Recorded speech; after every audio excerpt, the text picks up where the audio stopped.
Bien-aimés, le message que je vais partager avec vous aujourd'hui, je l'ai nommé « Quittons nos conforts ».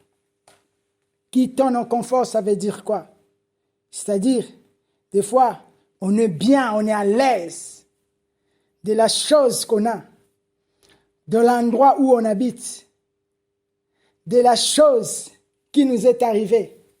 On est bien à l'aise de notre situation. On est bien à l'aise des choses, comment les choses y vont. Comme l'église de Laodicée dans l'Apocalypse 3. Ils étaient à l'aise, ils étaient dans leur confort. Mais quand le Saint-Esprit est venu l'examiner, le Saint-Esprit a trouvé des failles. La raison pour laquelle aujourd'hui, ce message, c'est pour que les failles qui sont en nous, que nous puissions faire des efforts par rapport à ces failles. Je lis la parole dans Matthieu 10 au verset 7. Je lirai aussi Marc 16 au verset 15. Et aussi, je lirai dans Matthieu 11 au verset 28. Donc, je commence Matthieu 10 au verset 7. La Bible nous dit, « Allez, prêchez et dites, le royaume des cieux est proche. » Marc 16, 15. Puis, il leur dit, « Allez par tout le monde, par toutes les nations, et prêchez la bonne nouvelle à toute la création. » Matthieu 11, verset 28. « Venez à moi, dit Jésus-Christ, vous tous qui êtes fatigués et chargés, et je vous donnerai du repos. » Amen.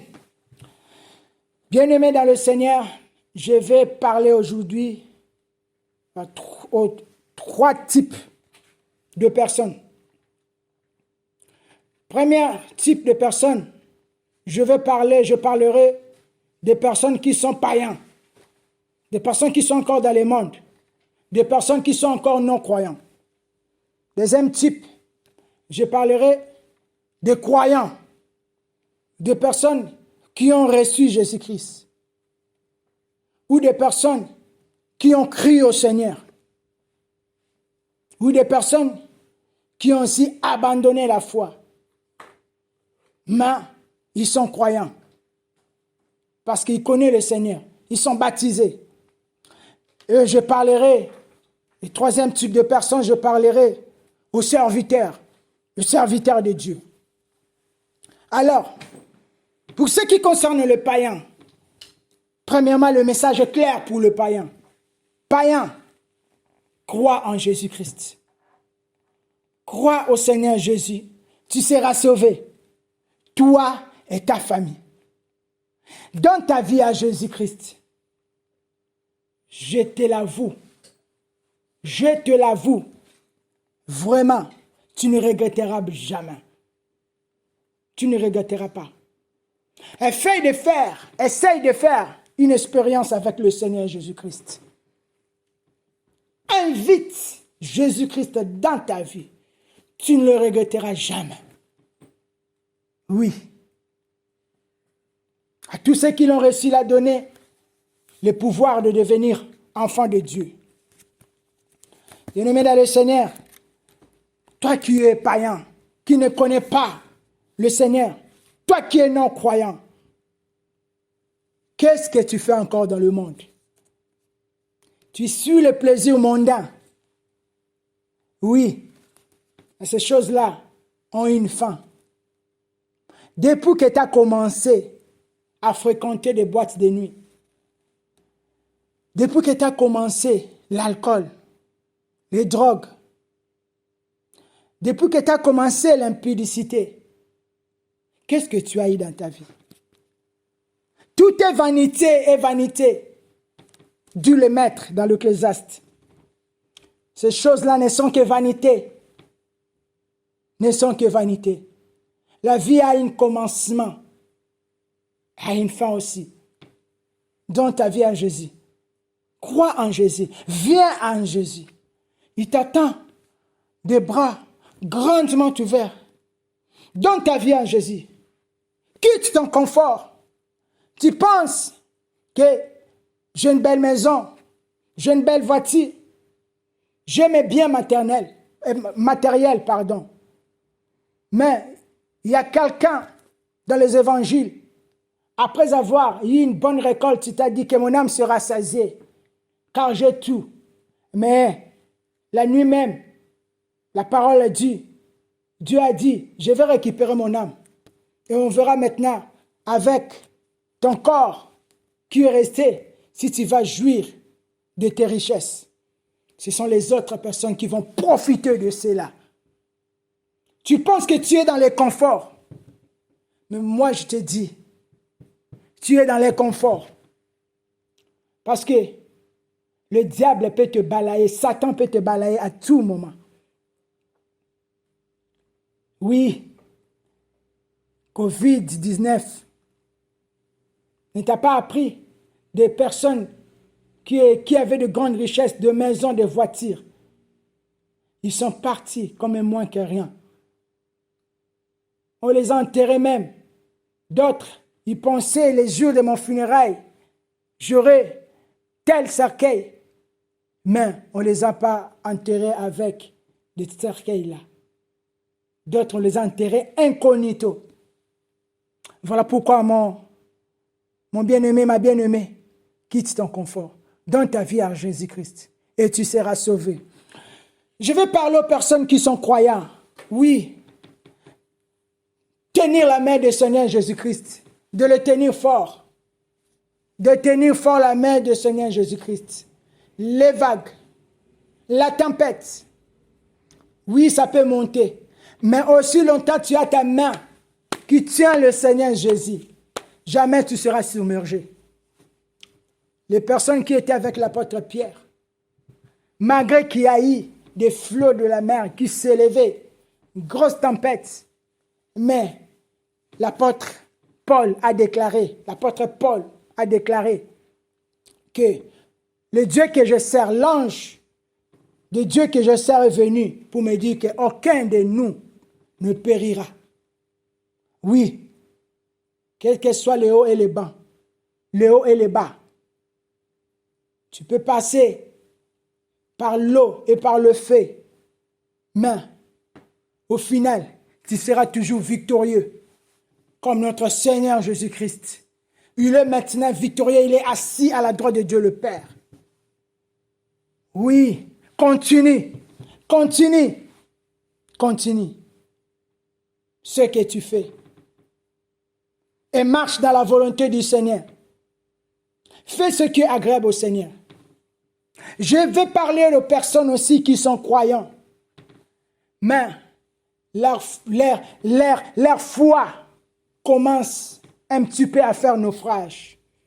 Des personnes qui se disent qu'ils sont dessus des églises, qui sont dessus des pasteurs. Maintenant, ils veulent plus fréquenter des églises. Ils veulent rester maintenant dans leur maison. David a dit, je suis dans la joie quand on me dit, allons dans la maison de l'Éternel. L'église, étymologiquement, ça veut dire être appelé en dehors. Être appelé en dehors. Donc, même dans le temps, dans Grèce antique, quand on parlait d'ecclésia, c'était les gens qui quittaient leur maison, qui se rassemblaient pour parler des choses de la vie courante, de la politique et consorts, et autres. Donc, ce n'est pas le Seigneur Jésus qui t'a dessus. Ce n'est pas Jésus qui t'a dessus. Si ce sont les pasteurs qui t'ont dessus, ce n'est pas Jésus. Parce que tu as péri, comme la Bible dit, par manque de connaissances. Oui, parce que tu as fait peut-être trop confiance, tu n'as pas été prudent. Tu n'as pas sondé les Écritures par rapport à telle chose, par rapport à ce que un serviteur de Dieu t'a dit. Peut-être tu ne l'as pas bien examiné. Aujourd'hui, tu dis que non. Oh, les pasteurs, j'aime plus le pasteur. Non, non, non. Il y a toujours des vrais. La monnaie dollar, c'est une monnaie qui est la plus piratée. Mais tu peux trouver, il peut y avoir de mauvais billets de dollars, mais il y a toujours des vrais billets. Il y en a toujours. Il y a toujours des vrais hommes de Dieu. Il y a toujours des bonnes églises. C'est à toi aussi de te poser la question là où je suis, si je suis dans un bon endroit. C'est à toi de poser la question aussi au Saint-Esprit. De demander aussi la volonté du Seigneur. Tu peux faire des choses bien, mais si tu le fais sans la volonté du Seigneur, c'est comme si tu commettais un péché. Jésus-Christ, il a dit, Père, j'ai fait tout ce que j'ai fait ta volonté. Donc, je t'invite aujourd'hui, mon bien-aimé, ma bien-aimée, de quitter ton confort. Le dimanche, tu ne veux plus venir aller à l'église. Tu ne veux plus fréquenter les églises. Mais maintenant, quitte ton confort. Quitte ton confort. C'est très important, bien-aimé. C'est très important de fréquenter une église locale. C'est très important. Oui, si tu as été déçu, maintenant prends connaissance aussi. Oui, marche aussi avec toute intelligence. Marche aussi avec prudence. Mais arrête de dire que non, les églises, arrête de dire le pasteur, les hommes de Dieu, ils sont comme ça. Non, arrête tes critiques. Je t'invite de quitter ton confort, de revenir au Seigneur. Tu peux même demander, Seigneur, j'ai besoin de fréquenter une église. Saint-Esprit, parle-moi. Où tu veux que j'aille? Toi-même, tu peux déjà te proposer, tu fréquentes des églises. Tu peux entrer dans 2, 3, 4, 5 endroits. Et il y aura un endroit que le Seigneur te dira, reste ici. Mais commence aussi à faire un pas. Quitte ton confort, bien-aimé. Pourquoi tu ne veux pas quitter? Des fois, on est simplement ici. On veut que le Saint-Esprit nous montre tout. Montre-moi l'église, vraiment, où je vais aller, l'adresse et tout. Oui, il peut le faire. Mais c'est à toi aussi de quitter le confort, de faire un pas aussi, de marcher. C'est très important. Serviteur de Dieu. Là, la parole de Dieu, le verset que j'ai lu, la Bible nous dit, il y a deux verbes. Si vous regardez la parole que j'ai lue tout à l'heure, Matthieu 10, Matthieu 16, Jésus nous a parlé de aller. Et lui-même, Jésus, il a dit, venez à moi. Mais aujourd'hui, nous voulons tellement le confort, les serviteurs de Dieu. On ne veut plus le verbe aller. On veut que le verbe venez. Oui, dans des campagnes d'évangélisation, c'est normal qu'on puisse prêcher des gens de venir. C'est normal qu'on puisse prêcher aussi des gens de venir à l'église. Mais nous aussi, nous devons quitter nos conforts. Je connais quelqu'un, un serviteur, qui disait, lui, il ne fait pas de livraison à domicile. Cela, ça me faisait toujours mal au cœur quand j'entendais ça. C'est-à-dire, il ne peut pas aller dans des maisons de gens. Donc, c'est-à-dire, si quelqu'un a besoin de la prière, du soutien de la prière, il est malade, tu ne peux pas aller. Et bien souvent, nous sommes dans nos conforts. Nous avons tous des préoccupations. Nous avons tous des contraintes familiales, du boulot, des églises à gérer. On a tous cela. Mais nous devons quitter notre confort. C'est Jésus qui a dit, allez par toutes les nations. Et lui, Jésus l'a dit, venez à moi, vous tous qui êtes fatigués. Nous maintenant, aujourd'hui, serviteurs de Dieu, nous voulons simplement venez. Mais pour aller, ça devient tout un problème. Tu dois quitter ton confort. Tu dois quitter ton confort. Mon ami, tu dois quitter ton confort. Serviteur de Dieu, rappelle-toi, tu es un serviteur. Serviteur, en grec, ça veut dire doulos, ça veut dire esclave. Donc, c'est-à-dire, tu as un maître. Tu dois faire ce que le maître te demande. Ce n'est pas tes désirs qui comptent, mais c'est le désir du maître. Comme dans une entreprise, c'est l'employeur qui est là, c'est lui qui décide. Et nous sommes des ouvriers. Nous sommes des ouvriers du Seigneur. Nous devons faire ce que le maître nous demande. Voilà pourquoi, mes bien-aimés, famille en Christ, le Seigneur m'a mis à cœur. Aujourd'hui, moi, votre humble serviteur, je vais vous parler à toute clarté, en toute intimité. Vraiment, le Seigneur m'a mis à cœur. Vous avez mon numéro, c'est 07 53 28 50 87. Ça va être défilé aussi sur l'écran. Si vous avez besoin de la prière, moi je vais vraiment remplir le rôle que le Seigneur m'a donné. J'ai une famille, j'ai des enfants, j'ai du boulot, j'ai un travail. En tout cas, selon les temps que le Seigneur va me laisser à côté, parce qu'il met toujours le temps pour nous tous. En tout cas, si vous avez besoin de prière, n'hésitez pas à m'appeler. N'hésitez pas à m'appeler. Je travaille dans ce ministère avec ma femme. Si vous avez besoin, quelqu'un qui est hospitalisé a besoin de la prière. Quelqu'un qui est malade à la maison, si vous avez besoin de la prière, on va voir et on va gérer selon notre planning. Comme dans les hôpitaux, quand il y a l'urgence, vous savez, quand vous allez dans les hôpitaux, dans les services d'urgence, ils traitent chaque problème selon l'urgence qui est. Ce n'est pas la personne qui arrive avant qu'il soit encore accueilli en premier, non, selon l'urgence. Donc, n'hésitez pas. Je suis à votre disposition. Nous sommes, quand je parle de nous sommes, c'est moi avec ma femme, avec les autres serviteurs de Dieu à qui je travaille aussi, où on travaille ensemble. N'hésitez pas. N'hésitez pas. Si vous avez besoin, n'hésitez pas à nous interpeller. Si vous avez besoin qu'on arrive, nous on habite en France. Donc, ceux qui sont en France, dans la région parisienne, n'hésitez pas. Ceux qui sont loin, hors de la région parisienne, bien dans d'autres pays, on peut le faire aussi par téléphone selon le temps que le Saint-Esprit va nous disposer. Donc, voilà pourquoi, donc moi-même qui est en train de donner ce message, je dois aussi faire quelque chose, je dois quitter aussi mon confort aussi.